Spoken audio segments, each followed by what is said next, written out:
கட்சிகளை இந்த மண்ணில் இருந்து அகற்றி லஞ்ச ஊழல் இல்லாத நேர்மையான நிர்வாகம் அமைத்து சரியான மக்களுக்கு வாக்கு செலுத்த நீங்கள் எல்லாம் ஒரே ஒரு முறை இந்த 200 ரூபாய் 500 ரூபாய் காசு வாங்கிட்டு ஓட்டு போறது இல்லாம சரியான மக்களுக்கு வாக்கு செலுத்தணும்னா மைக் சின்னத்துல வாக்கு செலுத்துங்க.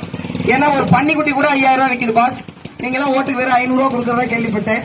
கொலுசு கொடுக்குறீங்களாமே, கொலுசு 1000 ரூபாய் காசு கொடுத்துட்டு ஃபேர் அண்ட் லவ்லி போடுறீங்களான்னு கேக்குறீங்க. நீங்க 1000 ரூபாய் கொடுத்துதான் நாங்க மேக்கப் கிரீம் வாங்கி போட்டுக்கிறோம். இல்லன்னா எங்களுக்கு வாழவே வழி இருக்காது. முதல்ல இந்த 1000 ரூபாய் கொடுக்கறதுக்கு போல சாராய கடையை மூடுங்க, நாங்களே அந்த 1000 ரூபாய் சேர்த்துக்குவோம். இது வரைக்கும் அரசியல் என்பது வெறும் சாராய விற்பனையாக இருந்துச்சு. உண்மையிலேயே நிலம் வளம் சார்ந்த தொழிற்சாலைகளை உருவாக்கி இளைஞர்களுக்கான வேலை வாய்ப்பு, பெண்களுக்கான வேலை வாய்ப்பு எல்லாவற்றையும் உறுதி செய்திட நீங்கள் வாக்களிக்க வேண்டிய சின்னம் மைக்கு. ஓட்டு பெட்டியில 5வது இடத்துல இருக்கு. ஒரு எரும மாடு கூட 60000 ரூபாய் விற்கும். 5 ஆண்டு காலம் உங்கள் தலையின் விலை என்ன? வாக்கு பெட்டியில் 5வது பட்டனை அழுத்துங்கள். அடுத்த 5 ஆண்டு காலம் உங்களுடைய வாழ்வில் எப்படி சிறக்கும் என்று